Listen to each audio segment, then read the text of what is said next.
Hello students, मेरा नाम विशु छतवानी है। मैं एक चार्टर्ड अकाउंटेंट रहा हूं और अभी असिस्टेंट प्रोफेसर हूं गवर्नमेंट कॉलेज में। उत्तराखंड असिस्टेंट अकाउंटेंट एग्ज़ाम हो चुका है। 7 सितंबर 2025 को ये एग्ज़ाम हो चुका है और उसके बाद हमने आंसर की रिलीज़ कर दी है। और एक उसके बाद ऑब्वियस सी बात है, उससे पहले ही कट ऑफ की डिमांड आने लग गई थी कि सर एक एक्सपेक्टेड कट ऑफ बताओ। कट ऑफ निकालने के लिए बेसिकली दो तरीके होते हैं। एक तरीका सिंपल ये होता है कि भाई आपके पास एक स्टूडेंट्स का ग्रुप हो जिसके अंदर 100, 150, 200, 500, 1000 लोग हों। फिर आप एक सर्वे करवा लो कि तेरे कितने बन रहे हैं, मेरे कितने बन रहे हैं, और उससे बात अगर वो उसमें अपने सही सही मार्क्स बताएं तो अपने को एक आइडिया लग जाता है। ये एक तरीका है, ये एक सब्जेक्टिव तरीका है जिसमें पूरी मतलब कहें कि एक्यूरेसी इस बात पे डिपेंड करती है कि बच्चा कितना सही से अपने मार्क्स बता रहा है, कितनी सच्चाई से बता रहा है। मेरा पर्टिकुलरली उस तरीके में विश्वास नहीं है। इससे पहले मैंने 4 अलग अलग मौक़ों पे स्कूल लेक्चरर और कॉलेज लेक्चरर और एक जूनियर अकाउंटेंट का कट ऑफ वीडियो बनाया हुआ है, और वो हर बार मैंने ऑब्जेक्टिव बेसिस पे बनाया है। ऑब्जेक्टिव बेसिस का मतलब है मैं जो बनाता हूँ वो क्वेश्चन की डिफ़िकल्टी लेवल के बेसिस पे बनाता हूँ। तो पहले मैं आपको मैथडोलॉजी बता देता हूँ, अगर आपका उसमें इंटरेस्ट हो तो आप बने रहिए। अगर आपको सीधा बस सर आप तो कट ऑफ बता दो तो आप 5 मिनट का वीडियो स्किप कर लीजिए। 5 मिनट में मैं मैथडोलॉजी बता दूंगा, ठीक है। सिंपल ही है, कोई ज़्यादा कोई पेचीदा नहीं है।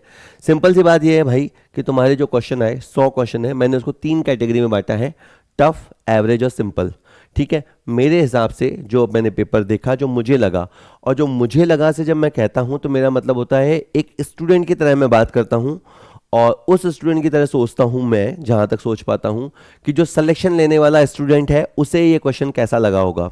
तो 100 क्वेश्चन में 6 क्वेश्चन ऐसे थे जो मुझे टफ लगे, ठीक है। मुझे मतलब उस स्टूडेंट की बात कर रहा हूँ। 25 क्वेश्चन ऐसे थे जिनका लेवल एवरेज था, बिल्कुल सिंपल लड्डू क्वेश्चन नहीं थे।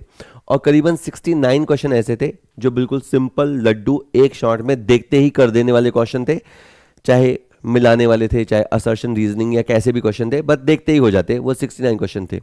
अब मेरा ये तो पहला अजम्पशन मेरा ये है, ठीक है। आपके हिसाब से 1-2 क्वेश्चन, 3-4 क्वेश्चन ऊपर नीचे हो सकते हैं, वो हर किसी का अपना होता है, ठीक है। अच्छा, फिर मेरी दूसरी जो अजम्पशन है वो ये होती है, जैसे कोई भी होता है ना, कोई थ्योरी देते हैं तो अजम्पशंस होती हैं। मेरा ये मानना है कि ये जो 6 क्वेश्चन है, 60% चांसेस तो है कि बच्चा उसे अटेम्प्ट ही नहीं करेगा। क्वेश्चन आएगा, अटेम्प्ट नहीं करेगा, पर चूंकि नेगेटिव मार्किंग कम थी तो ऐसे भी बच्चे होंगे, 20% बच्चे होंगे जो उसे अटेम्प्ट भी करेंगे और सही भी कर देंगे, क्योंकि उनको लग रहा होगा, हिंट लग रही होगी, तो उन्होंने उसको किया भी होगा और सही भी हो जाएगा। और 20% ऐसा भी हो सकता है कि उन्होंने किया, इस बात के चांसेस 20% है मेरे हिसाब से कि उन्होंने क्वेश्चन किया, पर चूंकि वो एक टफ क्वेश्चन था तो उनसे गलत हो गया। ओके, इससे आप ये समझिए कि इन 6 क्वेश्चनों से 1.2 करेक्ट और 1.2 ही रॉन्ग निकल के आए। थोड़ी देर में तुम्हें समझ में आ जाएगी, है ना। ये प्रोबेबिलिटी होती है, ये प्रोबेबिलिटी वाला चैप्टर होता है, और ये एक्सपेक्टेड वैल्यू निकालने का तरीका होता है। जो 25 क्वेश्चन जिनको मैं एवरेज या मीडियम काइंड ऑफ क्वेश्चन कह रहा हूं, इसमें 80% प्रोबेबिलिटी है कि बच्चा अटेम्प्ट भी करेगा और सही सही कर देगा। तो 25 80% 20 निकल के आता है जब आप मल्टीप्लाई करते हो तो। और 10% चांस है कि वो है तो मीडियम क्वेश्चन लेकिन बच्चे को बिल्कुल सूझ ही नहीं रहा। कोई ऐसा क्वेश्चन हो सकता है, ऐसी जगह से आ गया, उसको आइडिया नहीं लग रहा, तो 10% चांस है कि वो अटेम्प्ट नहीं करेगा, और 10% चांस ये है कि वो उसमें गलती कर बैठेगा, ठीक है। तो 25 का ये आप करेंगे 10%, तो ये 2.5 होता है। 69 क्वेश्चन जो मैं कह रहा हूँ वो ऐसे हैं जो सिंपल थे, और 90% चांस है कि बच्चा न केवल करेगा बल्कि सही कर देगा। 5% चांस है कि सिंपल लड्डू क्वेश्चन है, बस सूझ नहीं रहा तो छोड़ देगा, और 5% चांस है कि सिली मिस्टेक कर देगा और गलती कर देगा। तो मैं ये मान रहा हूँ कि 3-3.5 क्वेश्चन वो गलत कर देगा। इस पूरी समरी से निकल के ये आया मेरी थ्योरी में कि बच्चा करीबन 83.3 क्वेश्चन सही कर देगा और करीबन 7.15 क्वेश्चन गलत कर देगा। मैंने इसको राउंड ऑफ कर दिया। मैं ये मान रहा हूँ कि बच्चा 83 क्वेश्चन सही कर देगा और 8 क्वेश्चन गलत कर देगा। चूंकि वो जो सही क्वेश्चन करेगा तो एक क्वेश्चन का 1 नंबर है, तो उसे 83 मार्क्स मिलेंगे, और जो 8 क्वेश्चन उसने गलत किए उसका 0.25 के हिसाब से कटेगा, तो 2 नंबर उसके कटेंगे। तो 83 उसने कमाए हैं, 2 उसने गंवा दिए, 81। तो इस तरह आप 81 कट ऑफ बोल रहे हो। जी हाँ, मैं जनरल कैटेगरी अनरिजर्व के लिए 81 का कट ऑफ बोल रहा हूँ। अब यहाँ आपको भला बुरा लग सकता है, पर मैं उसकी बात कर रहा हूँ जो बच्चा अनरिजर्व कैटेगरी में फाइनल सिलेक्शन लेगा। हो सकता है कि जब आपकी रिजल्ट आए और मेरिट लिस्ट और रिजर्व लिस्ट में कई बार क्या होता है, वो दुगने लोगों को बुलाते हैं, कई बार तिगुने, कई बार चौगुने लोगों को बुलाते हैं। तो अगर जितने ज़्यादा लोगों को बुलाएंगे उतनी कट ऑफ लो पे शो होगी, लेकिन वो इंटरिम कट ऑफ है, वो डॉक्यूमेंट वेरिफिकेशन के लिए बुलाए गए इंटरिम बेसिस पे बच्चे हैं। जो मुझे लगता है कि फाइनल सिलेक्शन मेरा तो बस चले तो भाई जिन्होंने फॉर्म भरा सबका सिलेक्शन हो जाए, पर मेरे चाहने से नहीं हो सकता। आपको पता है 57 पोस्ट पे वैकेंसी आई थी, अभी तक पोस्ट भरने का नोटिफिकेशन है नहीं, तो 57 पोस्ट पे लड़ाई थी और बहुत सारे बच्चों ने दिया ही है पेपर, तो उसमें भी कोई छुपने वाली बात है नहीं। तो मैं जस्ट कहना चाहता हूँ कि मुझे लगता है कि अनरिजर्व कैटेगरी में, आपको ये बात पता है कंपटीशन एग्जाम में आ गया हो, तो अनरिजर्व कैटेगरी का मतलब ये होता है कि उसके अंदर जिसको अपन जनरल का बच्चा बोलते हैं वो भी आ सकता है, जो SC category, ST category, OBC category, EWS category, किसी भी कैटेगरी का बच्चा है वो उसमें आ सकता है मेरिट के बेसिस पे। वो अपने जो वर्ग है या कोटा है उसमें तो वो जा ही सकता है, लेकिन वो इसमें भी आ सकता है। अगर किसी बच्चे के बहुत अच्छे नंबर हैं तो वो पहले अनरिजर्व की सीट खाएगा, इसीलिए अनरिजर्व में कंपटीशन हमेशा बहुत ज़्यादा होता है। उसमें केवल जनरल का बच्चा फाइट नहीं करता, जिसको हम जनरल वाला बच्चा बोलते हैं, उसके अंदर सारी कैटेगरी के बच्चे फाइट करते हैं, ये पहली बात है। तो इसलिए मैं कह रहा हूँ कि उसके लिए अच्छा ये क्या लिखा है सर, ये पोस्ट लिखी है मैंने, है ना, जो आपका नोटिफिकेशन था जिसमें 57 पदों का वर्गीकरण था अलग अलग विभाग के हिसाब से, उसको जोड़ के कितनी पहले पहले तो ये गिना कि भाई कितनी अनरिजर्व के लिए हैं, कितनी एससी एसटी ओबीसी किसके लिए हैं कितनी, और उसके बाद से मेल फीमेल में वर्गीकृत किया है। तो मुझे लगता है मेल के लिए 81 कट ऑफ है। भला बुरा लगे तो नीचे आप कमेंट कर सकते हैं, पर कमेंट में ऑब्वियस सी बात है, मैं हमेशा ये कहता हूँ अपने संस्कारों का ध्यान रखेंगे। और वैसे उत्तराखंड के बच्चे अच्छे होते हैं, मेरी जितनी बात हुई, जितने भी बच्चों से बात हुई, बहुत ही अच्छे तरीके से ही बात होती है। ठीक है, वो आपका है लुकआउट। ठीक है, अच्छा जो फीमेल कैंडिडेट्स हैं, ठीक है, तगड़ी फाइट देती हैं, पर मैंने उनका कट ऑफ 79 रखा है। अगर 79 मार्क्स उनके आ रहे हैं तो श्योर शॉट वो सिलेक्शन ले रही हैं, ऐसा मुझे लगता है। मैं एक डिस्क्लेमर दे दूं, ज़रूरत नहीं है फिर भी दे दूं, मैं कोई ज्योतिष नहीं हूं, मैं कोई एक्चुअरी होता है एक जो मैथ्स की कैलकुलेशन करता है वो नहीं हूँ, ना ही मैं कोई सैफोलॉजिस्ट हूँ जो बहुत संख्याओं में या डेटाज में बिलीव करता है। ये मेरा एक कैलकुलेशन है, अजम्पशन है, तो वो चीज़ है।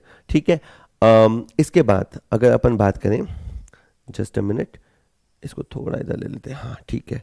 इसके बाद मैं आपको बताना चाहता हूँ, ये मैंने अनरिजर्व कैटेगरी के लिए बता दिया। ईडब्ल्यूएस में, ईडब्ल्यूएस में मुझे लगता है अगर ईडब्ल्यूएस कैटेगरी से कोई मेल है तो 78 पे वो सिलेक्शन ले लेगा, 78 या उससे ज़्यादा पे सिलेक्शन, यानी ये मिनिमम कट ऑफ है, क्योंकि बहुत कम सीटें, देखो ना 4 सीटें कुल हैं, बहुत छोटी तो भर्ती है ये। और अगर कोई फीमेल कैंडिडेट ईडब्ल्यूएस से है जिसकी एक पोस्ट है तो वो 76 या उससे ज़्यादा पे सिलेक्शन ले लेगी, 76 बोल देते हैं। अच्छा, ओबीसी की और इनकी कट ऑफ आजकल बराबर बराबर ही चलती है, 1-2 नंबर इधर 1-2 नंबर उधर चलते हैं।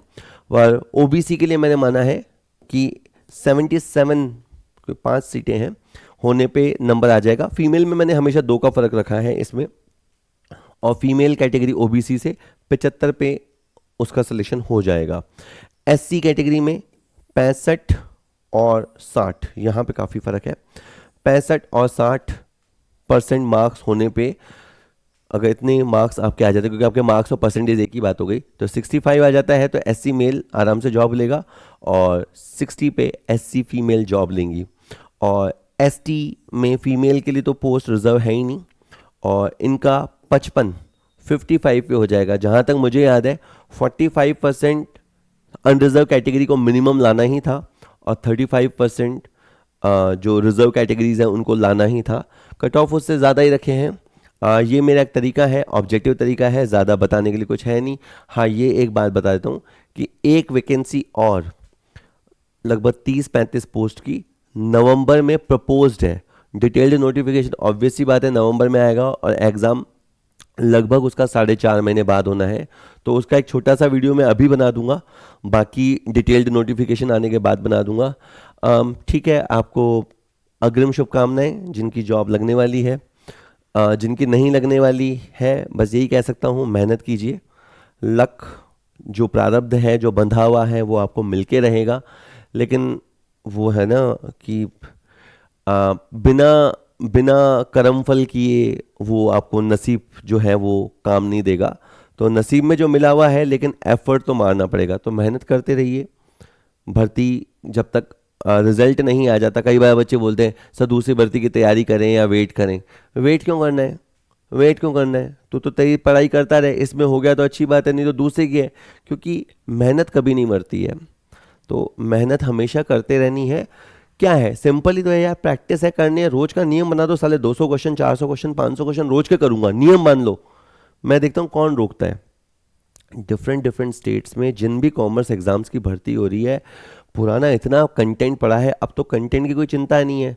सिलेबस, बस ये नहीं कह रहा कि बस अंधाधुन करो, जो चीज़ सिलेबस में है उससे आप बिना ज़्यादा ज्ञान लगाए कि डिफ़िकल्टी लेवल कि इतना सिंपल थोड़ना आएगा, इतना टफ थोड़ना आएगा। एक्चुअली प्रॉब्लम ही ये है कि स्टूडेंट जज बने बैठा है।